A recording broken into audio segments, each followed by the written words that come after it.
আমাদেরকে বানিয়েছেন। তার মানে এই নয় যে আমাদের এই পৃথিবীতে বেঁচে থাকার অধিকার নেই, আমাদেরও বেঁচে থাকার অধিকার আছে। মৌলিক অধিকার যেগুলো আছে, খাদ্য, বস্ত্র, বাসস্থান, চিকিৎসা, শিক্ষা, সাধারণ মানুষ যেমন মৌলিক অধিকার পায়, তেমনি বেঁচে থাকার জন্য আমাদেরও মৌলিক অধিকার প্রয়োজন। তো এখন আপনাদের সামনে প্রতিবন্ধী ব্যক্তিদের অধিকার আদায়ের জন্য গুরুত্বপূর্ণ বক্তব্য নিয়ে আসছেন আসলাম ভাই। আসলাম ভাইকে অনুরোধ জানাচ্ছি ওনার মহামূল্যবান বক্তব্য পেশ করার জন্য।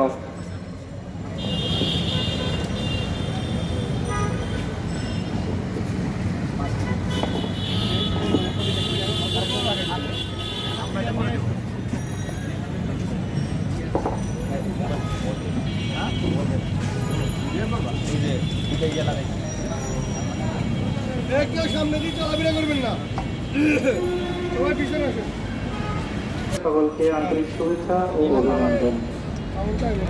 আপনারা জানেন, দৃষ্টি প্রতিবন্ধী হোক, শারীরিক বা মানসিক যে কোনো প্রতিবন্ধীরই বাংলাদেশে তেমন কোনো সম্মান নেই, অধিকার নেই।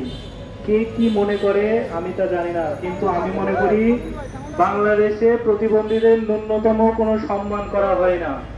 কেন এই কথা বলছি?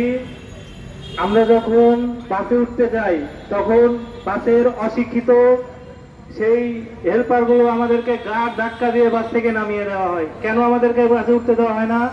তারা মনে করে যে আমরা ভাড়া দেব না, আমরা বিভিন্নভাবে তাদের ভাড়া থেকে বঞ্চিত করব, এটাই তারা মনে করে। কিন্তু তা তো না। আমাদের যে হাফ ভাড়া দেওয়ার নিয়ম আছে, আমরা তো তাদেরকে অবশ্যই ভাড়া দেব, সেটা তো আমরা নিয়মতান্ত্রিক উপায়েই আমাদের পথ চলবো, তাই না? এই অবস্থাতে তারা যদি আমাদেরকে অসচেতন ভাবে বাস থেকে ধাক্কা দিয়ে নামিয়ে দেওয়া হয়, এই কথাগুলো আজকে আমাকে এখানে কেন বলতে হচ্ছে? এখানে যদি রাষ্ট্র থেকে যথাযথ নিয়ম শৃঙ্খলা ব্যবস্থা করা হতো, তাহলে কি এই সাহসেরা পেত? একটা স্বাভাবিক মানুষকে তো তারা এইভাবে গাড়ি থেকে ধাক্কা দিয়ে নামিয়ে দেয় না। তারপরে তারা কি করে? শিক্ষা ব্যবস্থা, ঢাকা ইউনিভার্সিটির মতো জায়গা থেকে পড়াশোনা কমপ্লিট করে অনেকেই রাস্তায় ভিক্ষা করছে। কেন কেন এই দুর্দশা বাংলাদেশের প্রতিবন্ধীদের?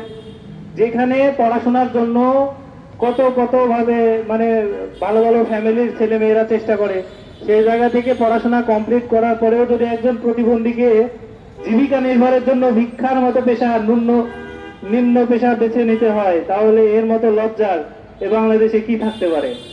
মানে আমি বলতে চাই, 1971 সালের স্বাধীনতার পর থেকে প্রতিবন্ধী ব্যক্তিদের নিয়ে ভাবার মতো মন মানসিকতা কারো ছিল না। সে যেই কেন না হোক, সে যত বড় মহান নেতাকে না হোক, প্রতিবন্ধীদের নিয়ে যথেষ্ট চিন্তা ভাবনা কারো ভিতরে দেখা যায় নাই। তাই বলতে যাচ্ছি, এখন থেকে শুরু হোক, আজ থেকে শুরু হোক প্রতিবন্ধীদের নিয়ে ভাবা, যে সমস্ত অধিকার দিয়ে তাদের জীবনকে সুন্দর এবং সাবলীল ভাবে গড়ে তোলা যায় এবং প্রতিটা মানুষের ভেতরে একটা সচেতনতা মনোভাব গড়ে তোলা যায়, সেই চেষ্টা করা উচিত।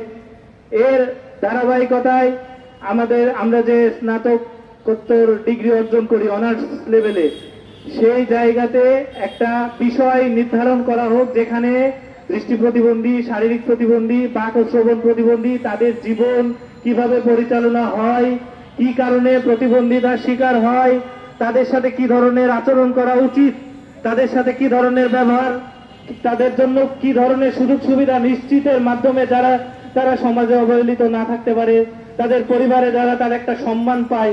যেমন আমি একসময় অসুস্থ ছিলাম, অসুস্থ থাকা অবস্থায় আমার পরিবার